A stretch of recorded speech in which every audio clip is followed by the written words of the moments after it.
এই 20-22 বছর আসার পর মনে করেন এখন 100-তে 100। তার মানে 22 বছর সাধনার পর তিনি পেয়ে গেলেন, আর যা পেয়েছেন তা যেন এক অবিশ্বাস্য সাফল্য।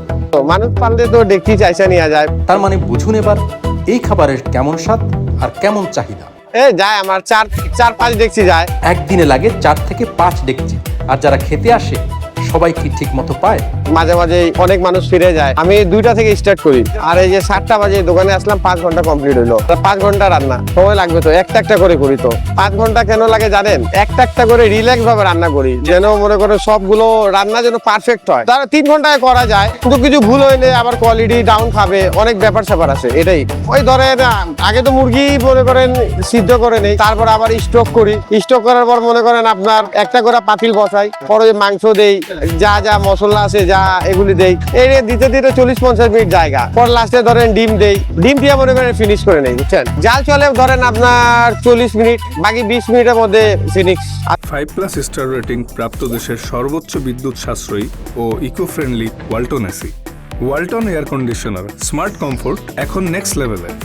আসলে স্যুপ বানানো শুরু করেছিলাম আপনার আজ থেকে প্রায় 20-22 বছর আগে। মানে এক জায়গায় স্যুপ খেয়েছিলাম, অনেক ভালো লাগছিল।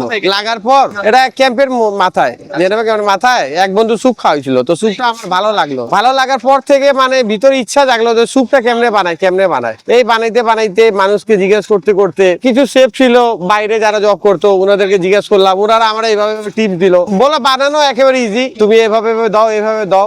শিখতে তো মনে করেন একদিনে তো আর শিখা যায় না, আস্তে আস্তে করে মনে করেন প্রথমে বানাইতাম, হালকা হইতো, তারপর মোটামুটি থেকে এই 20-22 বছর আসার পর মনে করেন এখন 100-তে 100। মানে সবসময় চেষ্টা করব যে এর থেকে কিভাবে আর ভালো হয়, এটাই শেখার কোনো শেষ নাই। সময় দেখা হলো 50 বাটি বেচতাম, তারপরে 100 বাটি বেচতাম, এভাবে বেছে মনে করেন 5 সসপেন বেশি, মানে 500 বাটি।